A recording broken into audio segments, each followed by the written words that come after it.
That way nobody puts it in their backpack sprayer.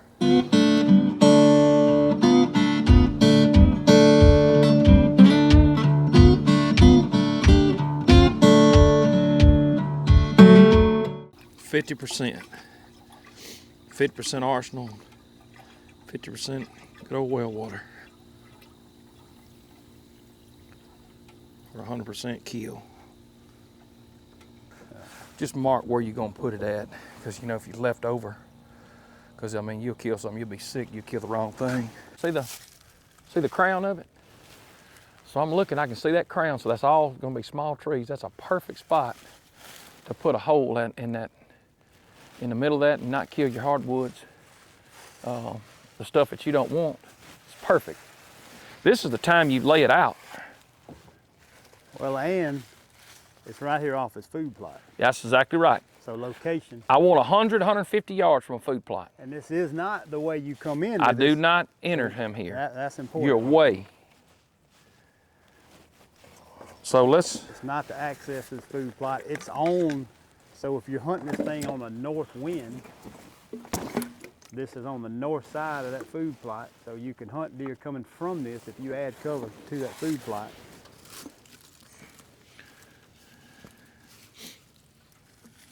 Huntability.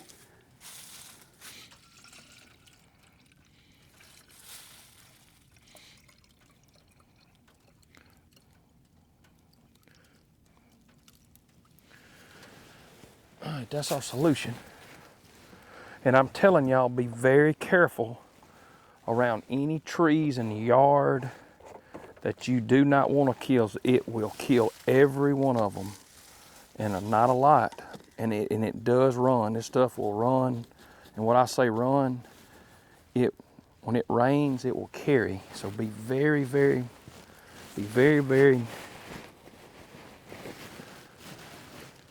careful when you're in it. All right, let's go ahead and get this spot. You got your flagging? Yeah.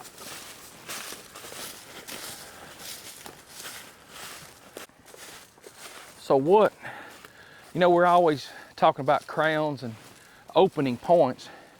You look right here, Brent, there's two spots we could do. Like right here in these hardwoods, you got this spot, that's the type of material. See, we're trying to kill this type of material out of here, okay? So I'm looking at crown size. So I'm looking at a hole that's naturally there. So all we gotta do is just take out the stuff that's in that hole. And what that was when it was logged 40 years ago. It was select cut, that was big timber that was in there. If you think about it, when they took it out, these other trees were left. So what come up in it is tons of this type stuff. It's mid-story. Mid-story stuff. So, hackberry,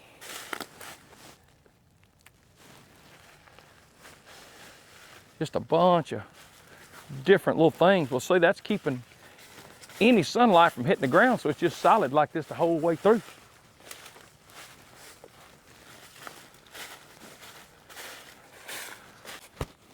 Isolated thickets in here. So we don't want it, see how low it is right there, Brent? See the water table? We want it here, we want it on these little small ridges.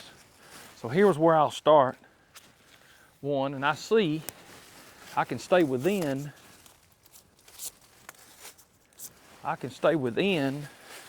these areas.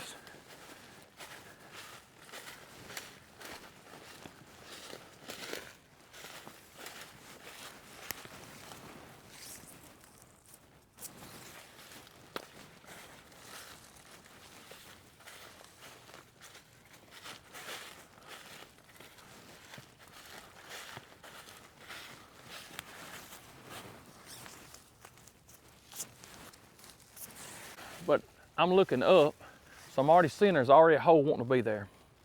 We've already got one tree that's down, it's done fail, so that gives us a hole, a little extra hole. And then what we're gonna do, we're gonna wipe out everything inside, staying off of this wet ground. See this water? We wanna stay off of it, because you think about it, deer don't wanna lay in the water. So we're trying to make bedding cover. So that's what we're trying to do. So we're gonna make this hole So this timber was thinned. The last time this timber was cut was in the mid-90s. Tornado had come through here. So all this stuff is, say, 30 years old. It'll never make a saw log. It's never gonna make anything valuable, but what it's done is choked out all these woods. So in this hacking squirt, we'll take this tree here. All right, so that tree's probably 3 inches. So all we're gonna do, that's all you're putting in it. So I mean, no more than you're doing, you just put that little bit in there. And I mean, it ain't rocket science. Ain't like it's a hard thing you're doing. It don't matter how many acres you got.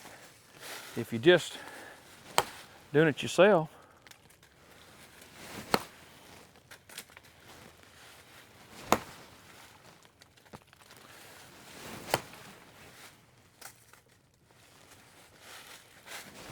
now this tree right here, Brent's a little bigger. So they're saying for every 3 inches, you want to put a cut. So I mean, no more than it takes me to hit this tree, I put an extra cut, put some stuff in it, and you know that it's done. Then you're not spreading it all over everywhere. And I just try to get around it. Man, it's tough.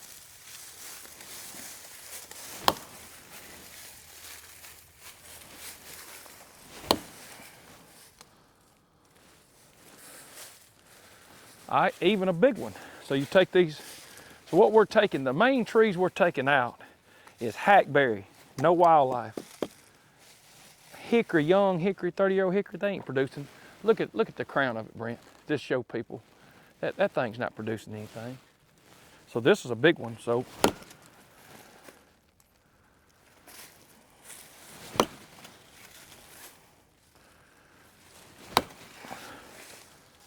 So I'm going all the way around it.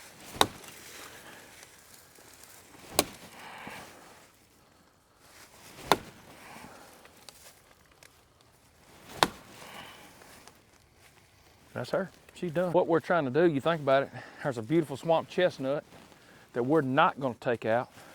We're going to take this hickory tree out that's what, 15 feet from it? And you can precisely, just precision, you can take them out. And I mean,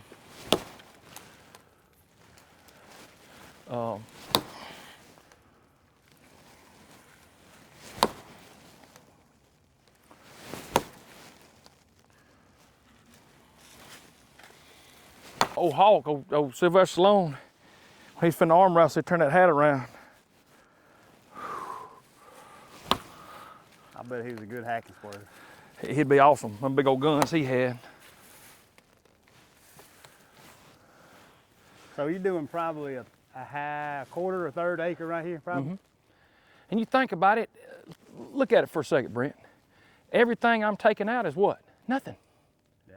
Just taking up room, it's junk. I mean, really, I act like it wasn't really a real practice for a long time because I was thinking, man, you're wasting this stuff. But really, at the end of the day, all a logging crew would do would be run over it. Yeah. They wouldn't cut it and carry it to the mill. Debris. It'd just be junk. It'd be the whips that stand back up behind the logging. Yeah. So, I mean, you're not taking valuable timber at all. You're just taking the junk out. Sacrificing from a wildlife standpoint. Right. Because these trees, unless my girls cut them, it won't never be cut. You know, this is a legacy farm. You know, never's a big word. Wildlife value for the cover is way more important. It's 100%. Sitting in that stand over there and seeing 5 or 6 more deer than you would have, or 10 more deer. Closer in shooting light. That's right, closer to the food. Because we're 100, what do you think, we're 150 yards from the? And so you can see it in one of the drone shots. There was a cutover. And this is a good example. I say this all the time about you and Mitt both, how y'all are always thinking it's never over. It's not a one-stop thing. That's right. You had a cutover over there that was providing this. That's right. We're going to take it back out. As that grows up and changes, we got to get some more. Changes, you got to do something else. And that's, so we'll have to take that. What's it been? Probably 7, 8 years since we cleared that. Yeah. So we're going to have to go in there and probably mechanically and clear that probably with a mulch or something and take that stuff back out, spray it with some herbicide to kill all the kill all the woody species. You had what you're trying to Yes. get now. You That's had right. there for years, and now it's just as it changes and evolves, everything's going back. So to forest. you're steadily doing something, and you can look in the middle of this cut. We're leaving these big shoe marks. If there's a big shoe mark there, we're leaving it. We're just taking out all the junk. You know, and it kind of shows you a natural ecosystem that you would think, Brent, these big shoe marks, that they would take over the reproduction of your next forest, but it's not. It's all the undesirables that's taking over. The hickories, that green ash, the hackberry, they're the ones that's reseeding. They're outpacing like that. They're outpacing the young shumar trees. And so what you got the big shumars, the mature, 75-year-old stuff, then you got all this other stuff that's 30 and less.